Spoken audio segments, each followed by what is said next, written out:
یہ ہندوستان کی تاریخ کا، یہاں کی ملت کی تاریخ کا ایک بڑا روشن،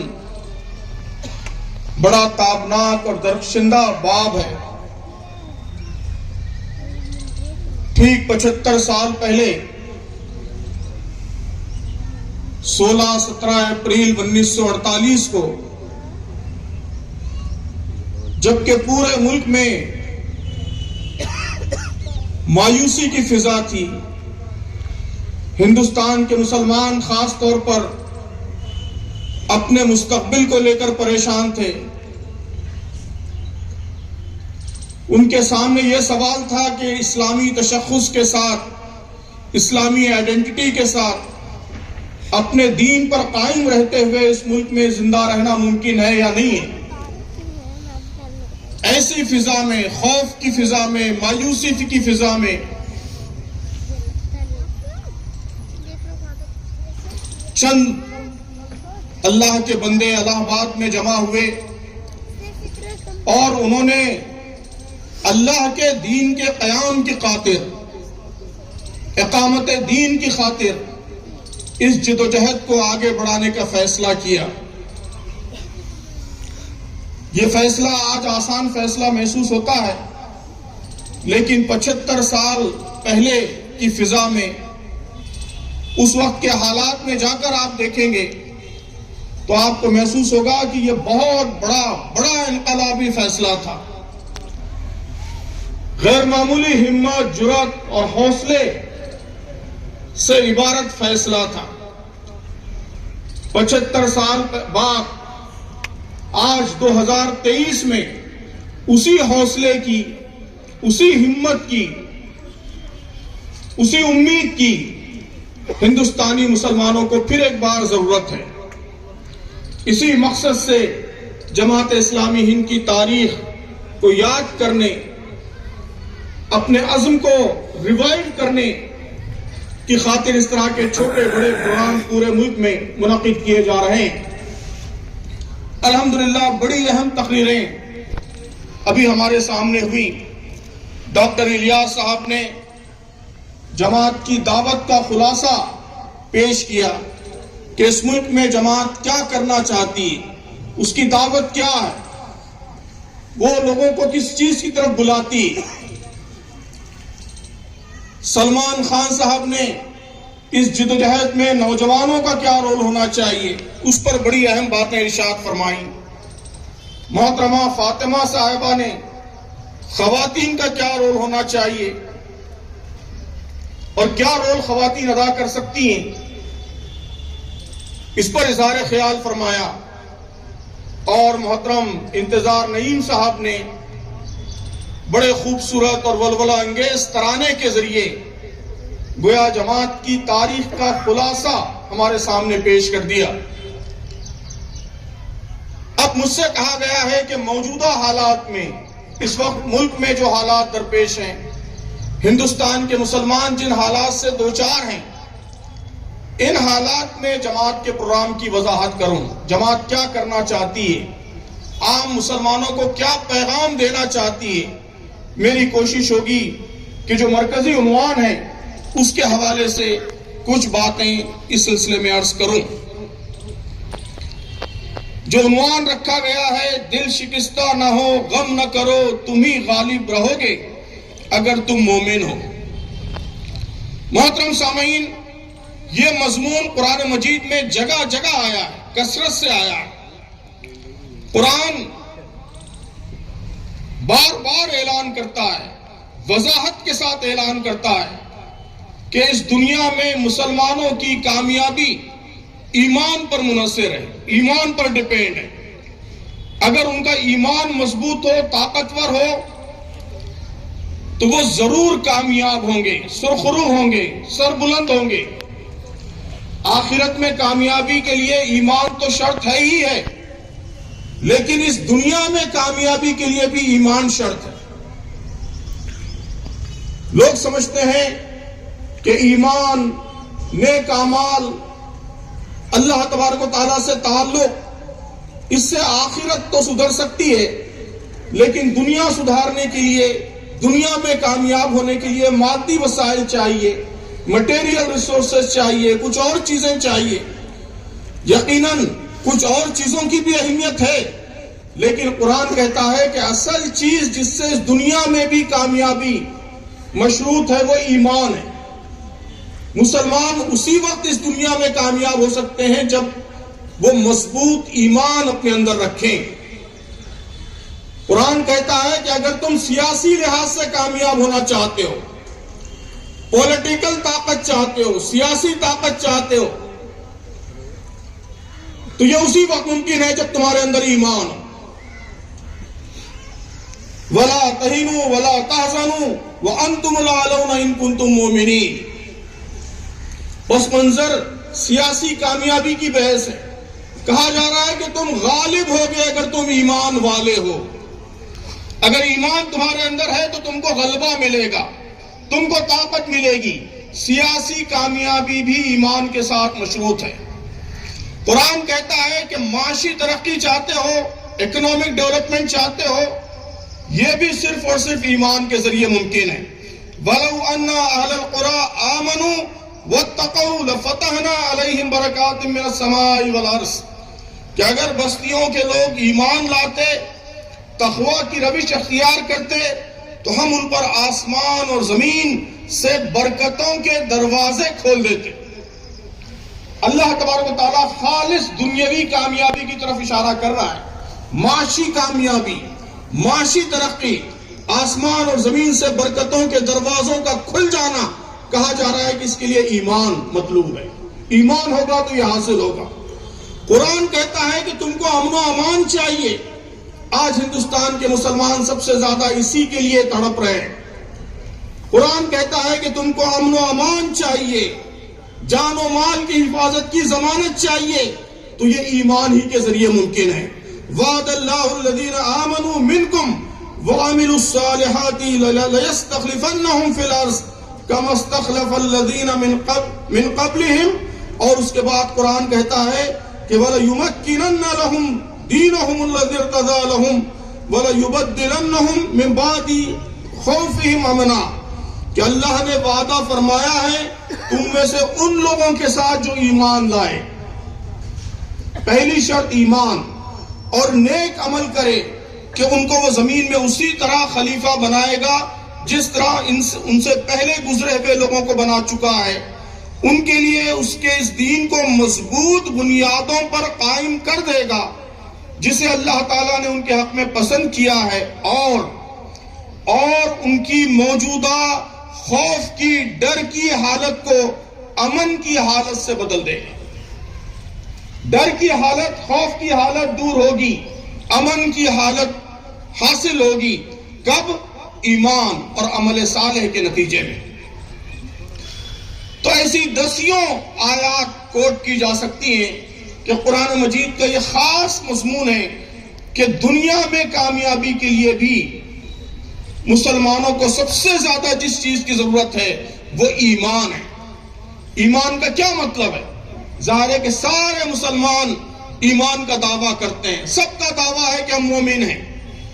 ہر مسلمان کہتا ہے کہ ہم خدا کو ایک مانتے ہیں، ہم اللہ کے رسول کو رسول مانتے ہیں، ہم اللہ کی کتاب کو کتاب مانتے ہیں، ہم مرنے کے بعد کی زندگی پر یقین رکھتے ہیں.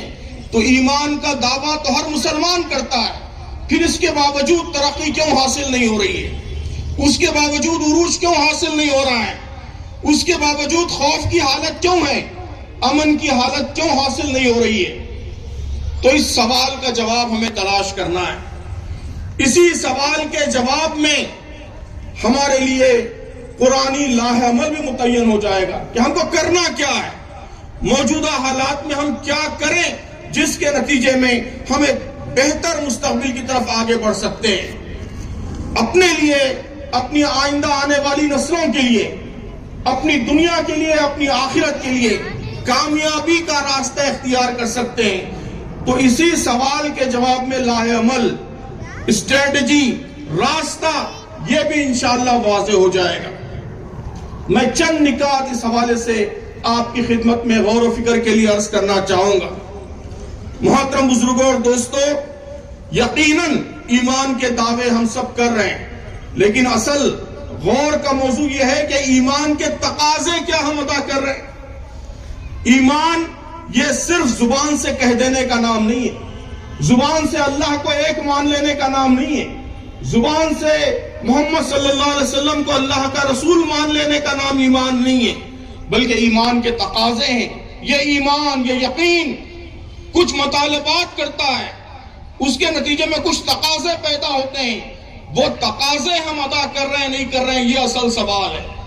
وہ تقاضے ہم ادا کریں گے تو انشاءاللہ وہ سارے وعدے پورے ہوں گے جو قرآن نے اہل ایمان کے ساتھ کیے ہیں۔ وہ تقاضے ہم پورے کریں گے تو انشاءاللہ سیاسی قوت بھی حاصل ہوگی، انتم الاعلون ان کنتم مومنین۔ وہ تقاضے ہم پورے کریں گے تو معاشی قوت بھی حاصل ہوگی، آسمان سے برکتوں کے دروازے کھل جائیں گے۔ وہ تقاضے ہم پورے کریں گے، خوف کی حالت دور ہوگی، اللہ تعالیٰ خوف کی حالت کو امن کی حالت میں بدل دے گا۔ وہ سارے وعدے جو قرآن نے کیے ہیں وہ ایمان کے تقاضوں کے ساتھ مشروط ہیں۔ ایمان کا سب سے پہلا تقاضا جس پر ابھی ہمارے سابقہ مقررین نے بھی روشنی ڈالی ہے، پہلا تقاضا یہ ہے محترم بزرگوں اور دوستو کہ ہم حالات کا صحیح پرسپیکٹیو پیدا کریں، حالات کو ویسے ہی دیکھیں جیسے ایک صاحب ایمان کو دیکھنا چاہیے۔ ایمان والے شخص کو جس طرح حالات کو دیکھنا چاہیے، جس نظر سے دیکھنا چاہیے، اس نظر سے ہم حالات کو دیکھیں۔ قرآن ہمیں بتاتا ہے کہ اللہ پر ایمان رکھنے والے کبھی ڈرتے نہیں ہیں، کبھی خوف کا شکار نہیں ہوتے، کبھی مایوسی کا شکار نہیں ہوتے۔ انما ذالکم الشیطان یخوف اولیاء، یہ دراصل شیطان ہے جو اپنے دوستوں کا ڈر تمہارے اندر پیدا کرتا ہے۔ فلا تخافوہم وخافونی ان کنتم مومنین، ان سے مت ڈرو، شیطان کے دوستوں کا خوف مت پیدا کرو، شیطان کے دوستوں سے مت ڈرو، مجھ سے ڈرو اگر تم مومن ہو۔ یہ قرآن کا اعلان ہے کہ ایمان کا تقاضا یہ ہے کہ حالات کبھی ہمارے اندر ڈر پیدا نہ کریں، مایوسی پیدا نہ کریں، خوف پیدا نہ کریں۔ آپ بتائیے کیا یہ تقاضا ہم ادا کر رہے ہیں؟ آج ہمارے اخبارات کو دیکھ لیجئے، ہمارے صحافتی تجزیوں کو دیکھ لیجئے، ہماری تقریروں کو دیکھ لیجئے، ہمارے بیانات کو دیکھ لیجئے، ہر طرف خوف، ہر طرف مایوسی، آنے والی نسلوں کے حوالے سے مایوسی، ملک کے مستقبل کے حوالے سے مایوسی، ڈر کے اس ملک میں ہم زندہ بھی رہ پائیں گے نہیں رہ پائیں گے، ڈر کے یہاں دین پر عمل کرنا ممکن بھی ہوگا نہیں ہوگا۔ محترم بزرگوں اور دوستو، یہ ایمان کے تقاضے کے خلاف ہے۔ آدمی کا جو ذہن ہوتا ہے، جو جذبات ہوتے ہیں، اس کے لحاظ سے اس کا عمل متعین ہوتا ہے، اس کے لحاظ سے اس کا راستہ متعین ہوتا ہے۔ ڈر کے کانپتے ہوئے، تھر تھر کانپتے ہوئے کسی حوصلہ مند اور اولو العزم منصوبے پر کام کرنا ممکن نہیں ہوتا۔ مایوسی کا شکار فرد، مایوسی کا شکار گروہ کسی عظیم مقصد کے لیے کام نہیں کر سکتا۔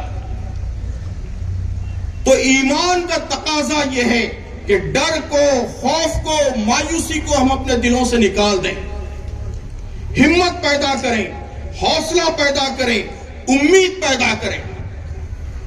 ایمان کا تقاضا یہ ہے کہ ہم آزمائشوں کے، مشکلات کے اس فلسفے کو سمجھیں جو قرآن مجید سمجھانا چاہتا ہے۔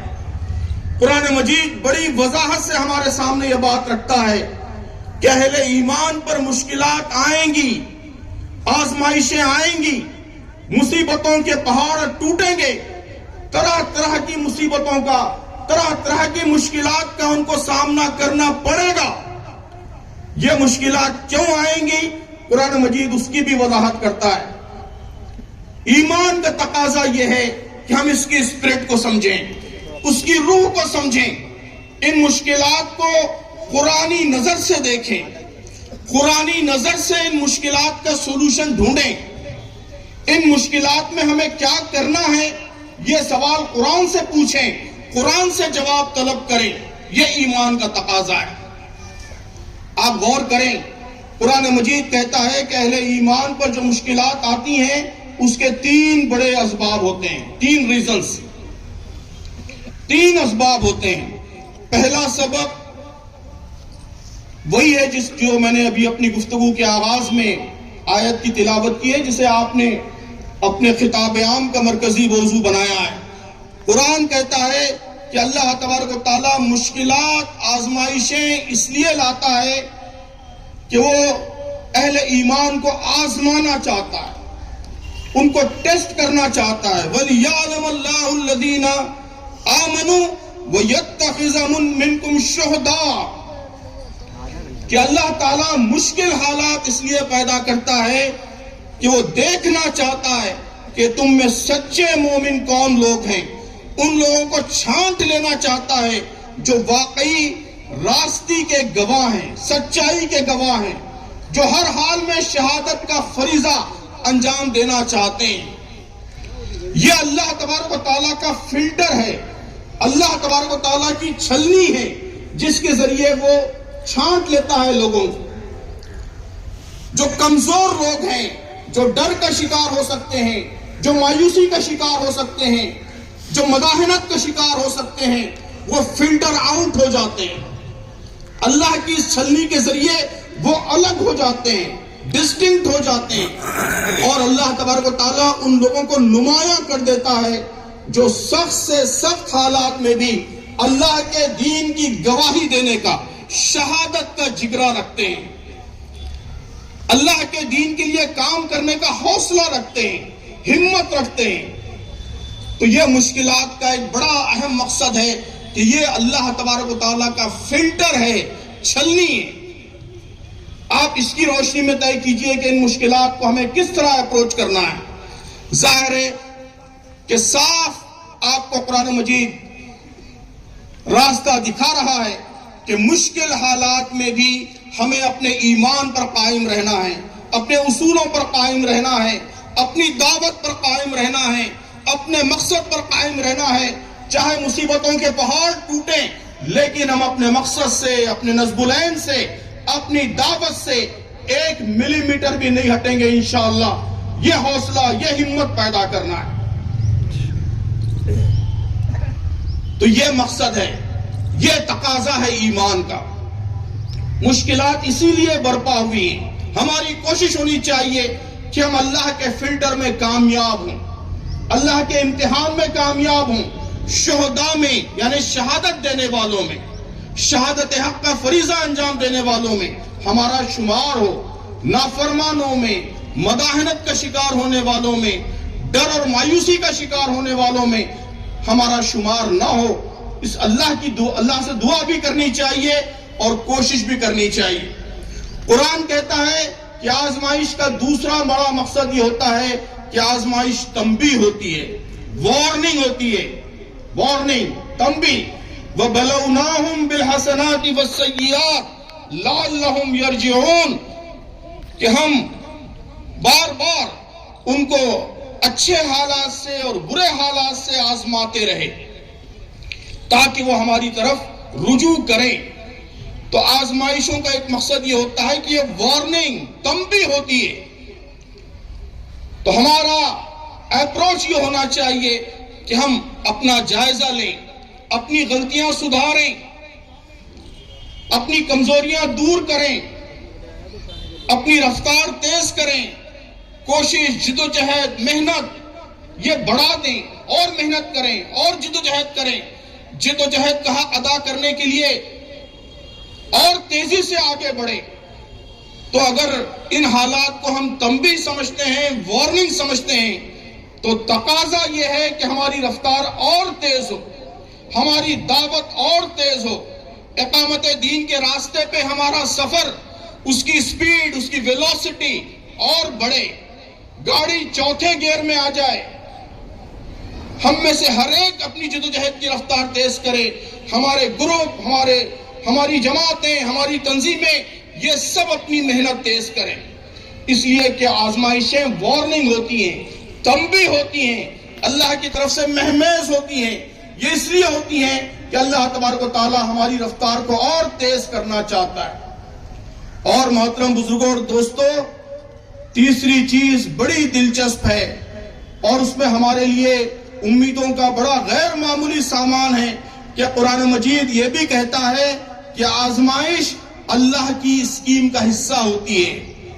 وَعَسَىٰ أَن تَكْرَهُوا شَيْئًا وَهُوَ خَيْرٌ لَكُمْ وَعَسَىٰ أَن تُحِبُّوا شَيْئًا وَهُوَ شَرٌّ لَكُمْ وَاللَّهُ يَعْلَمُ وَأَنتُمْ لَا تَعْلَمُونَ. کہ ہو سکتا ہے کہ ایک چیز تمہیں ناگوار گزرے لیکن وہی تمہارے لیے بہتر ہو، اور ہو سکتا ہے کہ ایک چیز تمہیں پسند ہو اور وہ تمہارے لیے بری ہو. اللہ جانتا ہے، تم نہیں جانتے. تو ہم کو صرف حالات کا ظاہری پہلو نظر آتا ہے، ہم کو صرف مشکلات نظر آتی ہیں، پریشانیاں نظر آتی ہیں، آزمائشیں نظر آتی ہیں، لیکن اللہ تعالیٰ کی سنت یہ ہے اور پوری تاریخ اس سنت کی گواہی پر مشتمل موجود ہے کہ اللہ تبارک و تعالیٰ مشکل حالات سے بھی خیر کے سامان پیدا فرماتا ہے. بظاہر بڑی شدید آزمائش ہے لیکن اللہ تبارک و تعالیٰ اس کے دامن میں، اس کے جلو میں کوئی بڑا خیر رکھتا ہے. اللہ جانتا ہے، ہم نہیں جانتے. میں ہمیشہ مثال دیتا ہوں، ہمیشہ بہت سادہ سی مثال، کہ ایک چھوٹے سے بچے کو لے کر اس کی ماں ڈاکٹر کے پاس جاتی ہے. ڈاکٹر اس کو انجیکشن لگاتا ہے. ہم سب اس تجربے سے گزر چکے ہیں اپنے بچوں کے ساتھ. اس چھوٹے بچے کے نزدیک اس پرٹیکولر ٹائم پر، اس وقت روئے زمین پر سب سے ظالم ترین اگر کوئی آدمی ہے تو وہ ڈاکٹر ہے. وہ سمجھتا ہے کہ یہ زمین پر ظالم ترین آدمی جو بلا وجہ اتنی شدید تکلیف اذیت میں مجھے مبتلا کر رہا ہے. بچہ نادان ہے، وہ نہیں جانتا، وہ سمجھ رہا ہے کہ اسے مصیبت کا شکار بنایا جا رہا ہے، اذیت کا شکار بنایا جا رہا ہے. اسے سمجھ میں نہیں آتا کہ اس کی مہربان ماں جو اس کی معمولی سے معمولی تکلیف کا خیال رکھتی ہے، وہ اٹھا کر کیوں لائی ہے اور کیوں اس ظالم کے حوالے کیے ہوئے. سمجھ میں نہیں آتا. بچہ نادان ہے لیکن ماں سمجھدار ہے، ڈاکٹر سمجھدار ہے. وہ جانتے ہیں کہ یہ تکلیف نہیں ہے، یہ اس کے لیے راحت کا سامان ہے، یہ اس کی بڑی تکلیف کو دور کرنے کا ذریعہ ہے. بظاہر بڑی شدید تکلیف ہے لیکن اصلاً اس کی زندگی بچانے کا ذریعہ ہے، اس کو صحت بخشنے کا ذریعہ ہے. تو ہم نہیں جانتے کہ یہ حالات کے اس انجیکشن کے ذریعے اللہ تعالیٰ ہمارے کن کن امراض کا علاج فرما رہا ہے. اللہ تبارک و تعالیٰ کے پاس ہمارے تابناک مستقبل کی کیا کیا تدبیریں ہیں جو ان حالات کے ذریعے اللہ تعالیٰ پوری کر رہا ہے، نئے دروازے کھول رہا ہے. ان ربی لطیف لما یشاء انہ هو العلیم الحکیم. واقعہ یہ ہے کہ میرا رب غیر محسوس تدبیروں سے اپنی مشیت پوری کرتا ہے، بے شک وہ علیم اور حکیم ہے. یہ سورہ یوسف کی آیت ہے. جب حضرت سیدنا یوسف علیہ السلام کو مصر کے تخت پر بٹھا دیا گیا، ان کے بھائی اور ماں باپ آ گئے تو انہوں نے یہ اعلان کیا کہ میرا رب غیر محسوس تدبیروں سے اپنی مشیت پوری کرتا ہے. کہ کنعان کا ایک اندھا کنواں جہاں دور دور تک کوئی مسافر نہیں تھا، وہاں ایک کم عمر 9 عمر لڑکے کو اس کے بھائی دھکیل کر چلے گئے. آپ ذرا غور کیجئے، اس سے بڑھ کر مایوسی کا سینیریو کیا ہو سکتا ہے. ساری امیدیں ختم کہ ایک ایسے صحرا میں جہاں دور دور تک کوئی مسافر نہیں ہے، ایک کمزور لڑکا ایک اندھے کنویں میں بے بس پڑا ہوا ہے. اب بتائیے امید کی کیا کرن باقی رہی ہوگی، کیا شکل باقی رہی ہوگی. ساری امیدیں ختم ہو گئی. لیکن سیدنا یوسف علیہ السلام کے لیے مصر کے اس اندھے کنویں کو اللہ تبارک و تعالیٰ نے مصر کے تاج و تخت کی پہلی سیڑھی بنا دیا. پہلی سیڑھی، تاج و تخت کی سیڑھی بنا دیا. اور اس کے بعد زندان مصر کی طویل قید، لمبی قید، اس کو تاج و تخت کی دوسری سیڑھی بنا دیا. سخت آزمائشوں کی یہ 2 سیڑھیاں چڑھ کر سیدنا یوسف علیہ السلام مصر کے تخت پر جلوہ افروز ہوئے. تو یہ اللہ تبارک و تعالیٰ کا طریقہ ہے، یہ اللہ تبارک و تعالیٰ کی سنت ہے. تو قرآن کہتا ہے کہ آزمائشوں کا ایک مقصد یہ بھی ہوتا ہے کہ خیر کے انجان پہلو، نامعلوم پہلو ان آزمائشوں میں پوشیدہ ہوتے ہیں، تو اس کا تقاضا یہ ہے کہ ہم ان حالات میں بھی خیر تلاش کریں، مواقع تلاش کریں، اپورچونٹیز تلاش کریں اور ان کا بھرپور طریقے سے استعمال کریں۔ تو محترم بزرگوں اور دوستو، یہ یقین پیدا کریں کہ آزمائش امت کو طاقتور بناتی ہے۔ امت مسلمہ کی پوری تاریخ اس بات پر گواہ ہے کہ اس امت نے ہمیشہ مشکلات سے، آزمائشوں سے قوت حاصل کی ہے، طاقت حاصل کی ہے، زندگی حاصل کی ہے، توانائی حاصل کی ہے۔ تم دیے باد مخالف سے نہ گھبرا اے عقاب، یہ تو چلتی ہے تجھے اونچا اڑانے کے لیے۔ اسلام زندہ ہوتا ہے ہر کربلا کے بعد، یہ ہر کربلا اسلام کو زندگی بخشتا ہے، حیات بخشتا ہے، توانائی بخشتا ہے۔ تو ہم یہ یقین اگر اپنے اندر پیدا کریں تو انشاءاللہ ہمارا رویہ حالات کے حوالے سے، اسٹریٹجی کے حوالے سے، حکمت عملی کے حوالے سے ایک بدلا ہوا رویہ ہوگا۔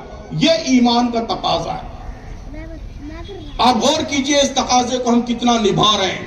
نہیں نبھائیں گے تو ظاہر ہے کہ اہل ایمان کے ساتھ جو وعدے وابستہ ہیں ان وعدوں کے ہم سزاوار حقدار نہیں قرار پائیں گے۔ تو ایمان کا پہلا تقاضا یہ ہے کہ ہم حالات کو دیکھنے کا، حالات کا تجزیہ کرنے کا ایمانی پرسپیکٹیو ڈیولپ کریں، ایمانی نظر پیدا کریں، ایمانی جذبہ پیدا کریں۔ یہ گویا ایمان کا پہلا تقاضا ہے۔ ایمان کا دوسرا اہم تقاضا، محترم بزرگوں اور دوستو، دوسرا اہم تقاضا یہ ہے کہ ہم اپنی حیثیت کو پہچانیں، اپنی پوزیشن کو پہچانیں، ہم کیا ہیں، ہمیں کیا کرنا ہے۔ ایمان کے ساتھ اللہ کے جو وعدے وابستہ ہیں، وہ وعدے اگر پورے ہوتے ہوئے ہم کو نظر نہیں آ رہے تو اس کی ایک بڑی وجہ یہ ہے کہ ایمان ہماری جو حیثیت متعین کرتا ہے، ہمارا جو مقصد اور نظم العین متعین کرتا ہے، ہمارا جو مشن متعین کرتا ہے، اس کو ہم نے فراموش کر دیا۔ کلمہ ہم ضرور پڑھتے ہیں لیکن کلمے کا جو ڈیمانڈ ہے، کلمہ جو مشن ہم کو دیتا ہے، اس مشن کی ہم پرواہ نہیں کرتے۔ محترم بزرگوں اور دوستو، قرآن ہماری ایک خاص حیثیت متعین کرتا ہے۔ قرآن کہتا ہے کہ تم کوئی ذات نہیں ہو، ذات، کاسٹ، کہ دوسرے گروپوں کے ساتھ تم کاسٹ کی لڑائی لڑو۔ قرآن کہتا ہے کہ تم کوئی ایتھنک گروپ نہیں ہو، نسل نہیں ہو، کوئی قوم نہیں ہو کہ قومی لڑائی میں تم اپنے آپ کو ایک فریق، ایک رائیول بنا لو۔ قرآن کہتا ہے کہ تم خیر امت ہو، ہم خیر امت ہیں۔ ہماری ذمہ داری صرف اپنے آپ تک محدود نہیں ہے، صرف مسلمانوں کی اصلاح کر لینا، مسلمانوں کو اونچا اٹھانا، ان کے اوپر مظالم ہو رہے ہیں ان مظالم کو ختم کرنا، مسلمانوں کو سیاست میں آگے بڑھانا، مسلمانوں کو تجارت میں، معیشت میں آگے بڑھانا۔ محترم بزرگوں اور دوستو، ہماری ذمہ داری صرف مسلمانوں تک محدود نہیں ہے، ہم خیر امت ہیں۔ ہماری ذمہ داری خود تک ہرگز محدود نہیں ہو سکتی۔ ہم اخرجت للناس ہیں، سارے انسانوں کے لیے نکالے گئے۔ اس ملک کے تمام انسانوں کی ذمہ داری ہمارے کاندھوں پر ہے۔ اس ملک کے دلتوں کی ذمہ داری ہمارے کاندھوں پر ہے۔ اس ملک کی او بی سیز کی ذمہ داری ہمارے کاندھوں پر ہے۔ یہاں کے سکھوں کی، یہاں کے عیسائیوں کی، اپر کاسٹ کے لوگوں کی، سب کی ذمہ داری ہمارے کاندھوں پر ہے۔ ہم اخرجت للناس ہیں، سارے انسانوں کے لیے ہم ذمہ دار ہیں۔ اس ذمہ داری کا تقاضا یہ ہے کہ ہم جدوجہد کریں، اسٹرگل کریں، کوشش کریں، مسلسل اسٹرگل کریں۔ وَجَاهِدُوا فِي اللَّهِ حَقَّ جِهَادِهِ هُوَ اجْتَبَاكُمْ وَمَا جَعَلَ عَلَيْكُمْ فِي الدِّينِ مِنْ حَرَجٍ مِلَّةَ أَبِيكُمْ إِبْرَاهِيمَ هُوَ سَمَّاكُمُ الْمُسْلِمِينَ مِنْ قَبْلُ وَفِي هَذَا لِيَكُونَ الرَّسُولُ شَهِيدًا عَلَيْكُمْ وَتَكُونُوا شُهَدَاءَ عَلَى النَّاسِ۔ یہ قرآن مجید کی وہ آیت ہے جو پورے امت مسلمہ کے رول کو متعین کرتی ہے، ان کے مقصد کو، ان کی حیثیت کو متعین کرتی ہے۔ قرآن کہتا ہے کہ تم مسلمان ہو، ابراہیم کی ملت ہو، جو مشن ابراہیم کے ذمہ تھا وہی مشن تمہارے ذمہ ہے، وہی کام تمہارے ذمہ ہے۔ تمہیں جد و جہد کہاں ادا کرنا ہے؟ وجاہدوا فی اللہ حق جہادی، جد و جہد کا حق ادا کرنا ہے۔ اور جد و جہد کس رخ پر کرنا ہے، کس مقصد کے لیے کرنا ہے؟ شہداء علی الناس، کہ سارے انسانوں پر حق کی گواہی دینا ہے۔ ہم امت وسط ہیں، سارے انسانوں کو ہر طرح کی بے اعتدالی سے بچانا یہ ہمارا کام ہے۔ ہم قوامین بالقسط ہیں، اللہ کے ہر بندے کو عدل فراہم کرنا، انصاف فراہم کرنا یہ ہمارا مشن، یہ ہماری ذمہ داری ہے۔ تو دعوت دین، اللہ کے بندوں کو اللہ کے دین کی طرف بلانا اور عدل قائم کرنا، ہمارے مقررین نے اسی کی طرف اشارہ کیا ہے۔ اس مقصد کے لیے یہ امت برپا کی گئی ہے۔ ایمان کا تقاضا یہ ہے کہ ہم اس مشن سے اپنے آپ کو وابستہ کر لیں۔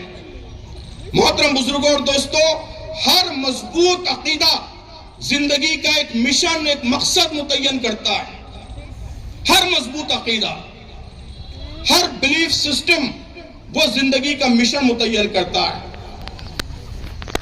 اسٹریٹجی، جو لوگ یہاں مینجمنٹ پڑھ چکے ہیں، لیڈرشپ پڑھ چکے ہیں، وہ جانتے ہیں کہ اسٹریٹجک پلاننگ کا، اسٹریٹجک لیڈرشپ کا پہلا سبق یہی ہوتا ہے کہ آپ کا مشن، آپ کا مقصد اور آپ کا بلیف سسٹم دونوں میں ہم آہنگی ہونی چاہیے۔ آپ کا بلیف کچھ اور ہے اور زندگی کا مقصد کچھ اور ہے تو آپ کی چھوٹی دکان بھی کامیاب نہیں ہو سکتی۔ یہ اصول ہے، لیڈرشپ کا اصول ہے، مینجمنٹ کا اصول ہے۔ ساری دنیا اس اصول کو تسلیم کرتی ہے کہ آپ کے بلیف سسٹم میں، آپ کے عقیدے میں اور آپ کے مقصد اور مشن میں تعلق ہونا چاہیے۔ آپ کا مقصد، آپ کا مشن وہ آپ کے عقیدے کا نتیجہ ہونا چاہیے، آپ کے بلیف سسٹم کا پروڈکٹ ہونا چاہیے۔ آپ غور کیجئے کہ کیا اس تقاضے کو ہم ادا کر رہے ہیں۔ آپ ہندوستان کے کسی بھی مسلمان کو پوچھئے، کسی بھی عالم کو پوچھئے، وہ یہی کہے گا کہ امت کا مقصد دعوت دین ہے۔ اللہ تبارک تعالیٰ نے قرآن مجید میں یہ ساری چیزیں بیان کی ہیں، لیکن عملاً ہم کیا کر رہے ہیں؟ عملاً ہمارے مقاصد طرح طرح کے مقاصد ہیں۔ کسی کا مقصد صرف تعلیمی ترقی ہے، کسی کا مقصد صرف معاشی ترقی ہے، کسی کا مقصد صرف پارلیمنٹ میں چند سیٹیں حاصل کرنا ہے، کسی کا مقصد صرف جو اس میں ظلم و زیادتی ہو رہی ہے اس کے خلاف احتجاج کرنا،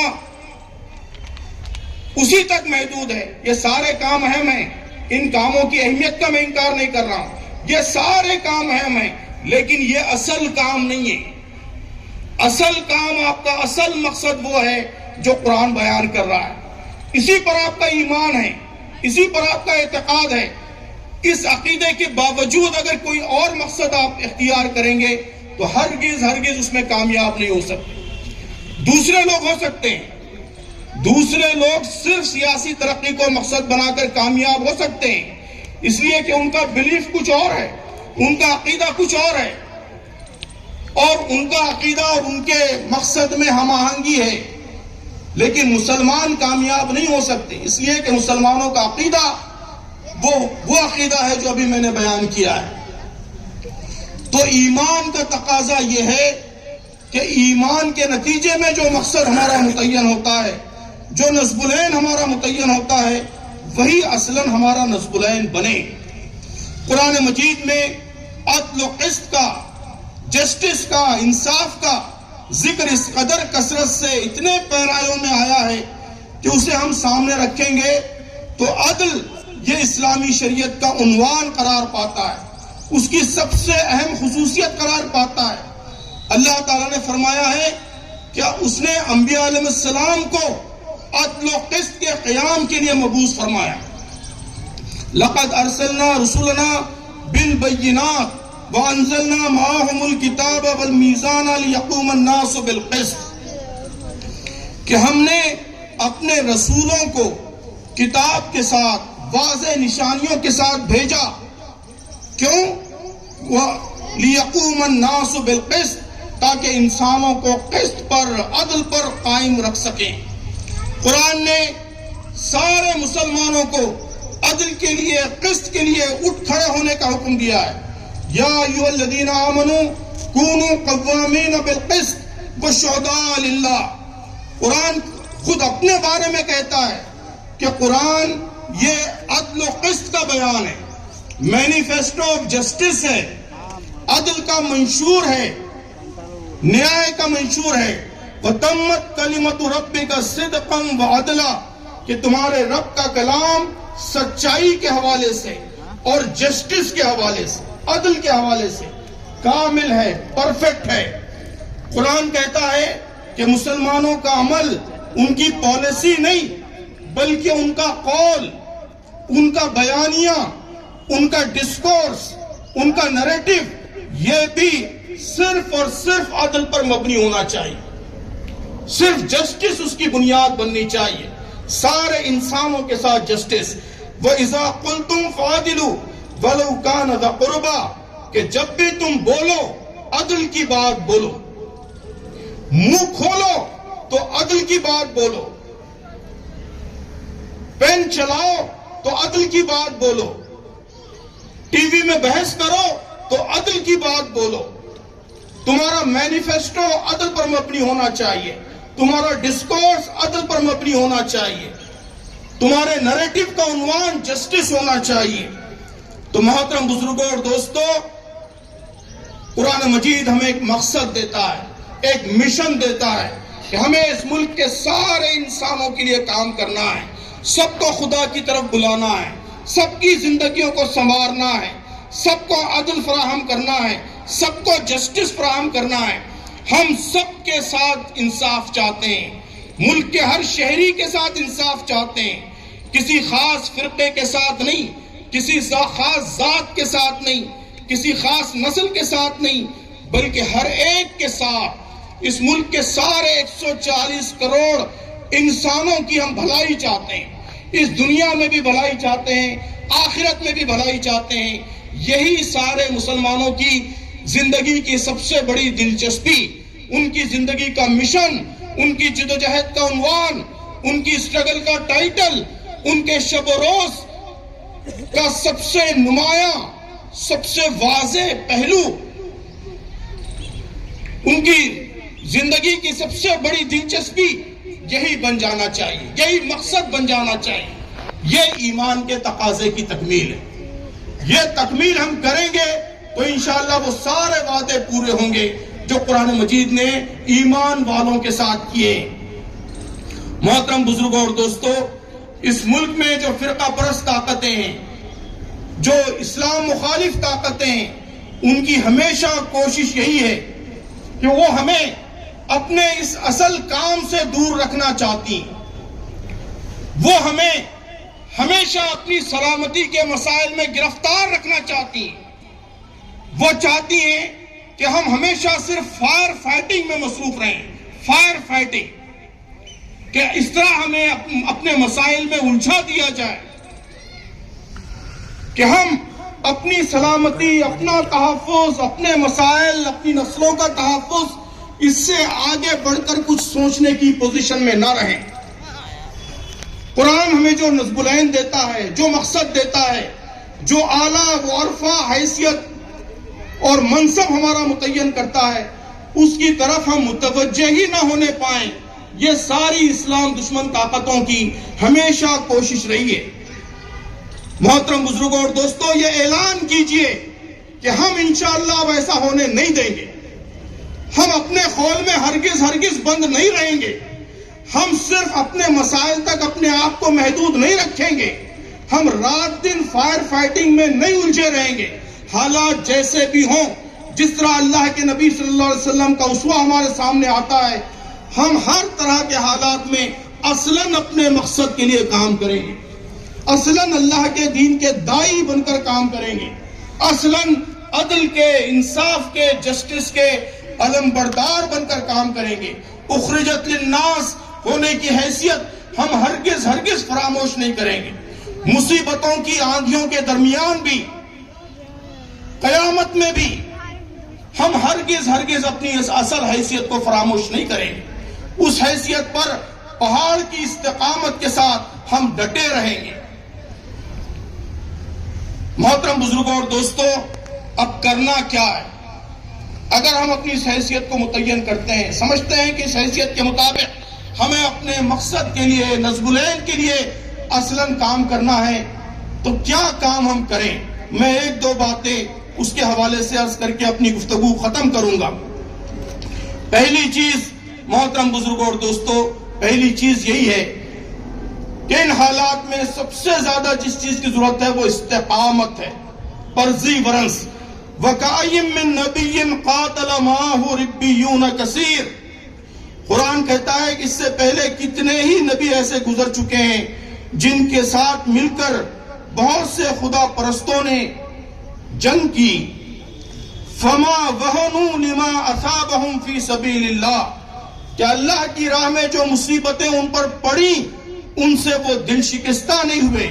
وَمَا ضَعُفُوا، انہوں نے کمزوری نہیں دکھائی۔ وَمَا اسْتَكَانُوا، وہ باطل کے آگے سرنگوں نہیں ہوئے۔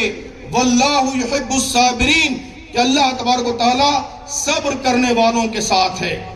یا ایھا الذین آمنوا اذا لقیتم فئۃ، اے ایمان والو، جب کسی گروہ سے تمہاری کشمکش ہو، جب کسی گروہ سے تمہارا مقابلہ ہو، فاثبتوا، ثابت قدم رہو، قدموں کو جمائے رکھو، استقامت کے ساتھ ڈٹے رہو۔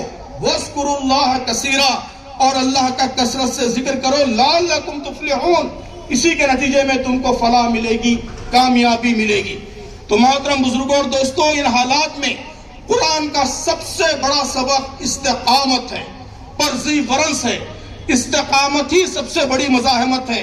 پرزیورنس is the most powerful form of resistance, کہ سب سے پاورفل ریزسٹنس یہ ہے کہ ہم اپنے اصولوں پر پہاڑ کی استقامت کے ساتھ جمے رہیں۔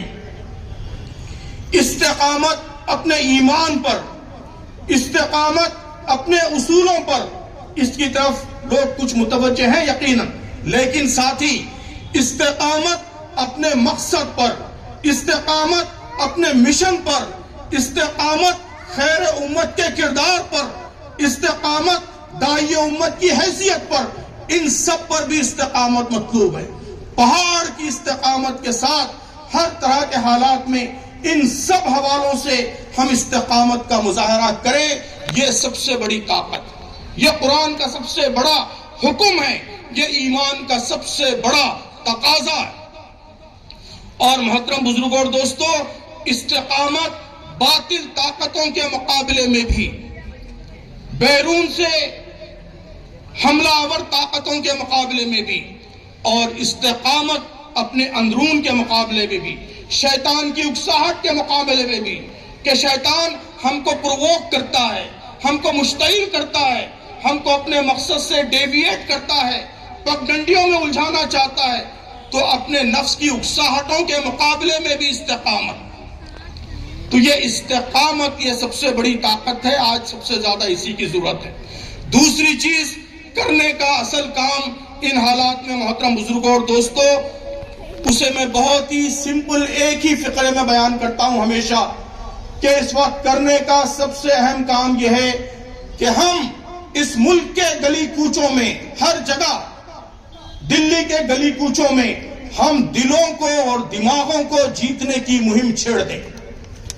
دل اور دماغ جیتنے کی مہم۔ تاریخ میں ہم ان ہیروؤں کا ذکر کرتے ہیں جو قلعے فتح کیا کرتے تھے، قلعے فتح کرنے والے ہمارے ہیرو قرار پاتے ہیں۔ محترم بزرگوں اور دوستو، اس وقت جن حالات کا ہمیں سامنا ہے، اس میں ہمارے ہیرو وہ لوگ ہوں گے جو دل اور دماغ فتح کریں گے۔ دلوں کو اور دماغوں کو ہمیں فتح کرنا ہے، اسی سے یہاں حالات بہتر ہوں گے۔ دماغ کیسے فتح ہوتے ہیں؟ دماغ فتح ہوتے ہیں صحیح بات کمیونیکیٹ کر کے، صحیح پیغام پہنچا کر، غلط فہمیاں دور کر کے، کہ اسلام کے بارے میں غلط فہمیاں پھیلائی جا رہی ہیں، مسلمانوں کے بارے میں غلط فہمیاں پھیلائی جا رہی ہیں، ہم صحیح بات پہنچا کر دماغ فتح کر سکتے ہیں۔ اور دل فتح ہوتے ہیں خدمت کے ذریعے، بے لوث انسانوں کی خدمت کر کے، ان کے کام آ کر، ان کے مسائل حل کر کے آپ دل فتح کرتے ہیں، تو اس وقت کرنے کا اصل کام یہ ہے کہ ہم اپنے اصولوں پر، اپنے مقصد پر پوری استقامت کے ساتھ ڈٹے رہیں اور دل اور دماغ جیتنے کی مہم میں لگ جائیں، اپنے آپ کو بھی سنواریں، بہتر بنائیں، لیکن اصل کام یہ ہے کہ اس ملک کی عام آبادی سے رشتہ قائم کریں، اس کے ذہنوں کو بدلیں، ان کے اندر صحیح تصور پیدا کرنے کی کوشش کریں، نفرتیں مٹائیں، غلط فہمیاں ختم کریں اور ایسی فضا پیدا کریں کہ لوگ اسلام کو اس کے صحیح سورسز سے جانیں۔ میں ہمیشہ اپنے نوجوان دوستوں سے کہتا ہوں کہ ہمیں کوشش کرنی چاہیے کہ آئندہ 5 برسوں میں، آئندہ 10 برسوں میں اس ملک میں ایسی فضا بن جائے کہ یہاں کا ایک عام غیر مسلم اس کے لیے اسلام کیا ہے یہ جاننے کا سورس میڈیا نہ ہو، بلکہ اس کا اپنا مسلمان دوست ہو، اس کو اپنے مسلمان دوست سے معلوم ہو کہ اسلام کیا ہے، میڈیا سے معلوم نہ ہو۔ آج عام غیر مسلموں کو اسلام کیا ہے یہ میڈیا سے معلوم ہو رہا ہے، طلاق کیا ہے یہ ٹی وی چینلز بتا رہے ہیں، عورتوں کا مقام کیا ہے یہ اخبارات کے کالمز بتا رہے ہیں۔ جب تک ایسی فضا رہے گی اسلام کے خلاف دشمنی، نفرت اور وہ سارے حالات پیدا ہوتے رہیں گے جس کا اس وقت آپ کو سامنا ہے۔ خود آگے بڑھ کر چارج لیجئے، اپنے دوستوں سے کہیے، غیر مسلم دوستوں سے، کہ آپ اسلام کو اخبار سے، ٹی وی چینل سے، کتاب سے نہیں، ہم سے سمجھیے۔ ہمارے طالب علم کھڑے ہو جائیں کہ یونیورسٹیوں میں ہمارے طالب علم دوستوں کو ہم اسلام بتائیں گے، ہمارے تاجر کھڑے ہو جائیں کہ یہاں کے بڑے بڑے بازاروں میں جو ہمارے غیر مسلم دوست تجارت کر رہے ہیں ان کو اسلام ہم بتائیں گے، ہمارے امپلائیز کھڑے ہو جائیں کہ یہاں کے آفسوں میں، دفتروں میں اسلام ہمارے ذریعے واضح ہوگا، ہماری خواتین اعلان کریں کہ دلی کی کالونیوں میں، یہاں کی بستیوں میں ہماری بہنوں تک صحیح اسلام ہمارے ذریعے پہنچے گا۔ اسلام لوگ اخبار سے، چینل سے نہیں، ہم سے معلوم کریں گے۔ جس دن یہ فضا پر بن جائے گی محترم بزرگوں اور دوستوں، آپ کے مسائل حل ہونا شروع ہو جائیں گے۔ تو ایمان کے 3-4 اہم تقاضے میں نے بیان کیے ہیں، ان تقاضوں کی اگر ہم تکمیل کریں گے تو انشاءاللہ یہ وعدہ ضرور پورا ہوگا اللہ تعالیٰ کا، وَلَا تَهِنُوا وَلَا تَحْزَنُوا وَأَنْتُمُ الْأَعْلَوْنَ إِن كُنتُم مُؤْمِنِينَ، کہ غم نہ کرو، دل شکستہ نہ ہو، اگر تم ایمان والے ہو، ایمان کے تقاضے پورے کرنے والے ہو، ایمان کے مطابق واقعات کو دیکھنے والے ہو، ایمان کے مطابق اپنی زندگی کا مشن متعین کرنے والے ہو، ایمان کے مطابق اپنی جدوجہد کا راستہ طے کرنے والے ہو، تو انشاءاللہ تم ہی غالب رہو گے۔ اللہ تعالیٰ سے دعا ہے کہ اللہ تعالیٰ ہم سب کو اپنی ذمہ داریاں بحسن خوبی ادا کرنے کی توفیق عطا فرمائے، اللہ تعالیٰ ہمارے راستے آسان فرمائے، صحیح راستوں کی طرف اللہ تعالیٰ ہماری رہنمائی فرمائے، ان راستوں پر تیزی سے آگے بڑھنے کی اللہ تعالیٰ قوت عطا فرمائے، طاقت عطا فرمائے، صلاحیت عطا فرمائے، ان راستوں پر جو رکاوٹیں ہیں اللہ تعالیٰ ان رکاوٹوں کو اپنے فضل خاص سے دور فرمائے، اور اللہ تبارک و تعالیٰ ہم سب کی امیدوں کو، خوابوں کو پورا فرمائے، آمین۔ وآخر دعوانا الحمدللہ رب العالمین۔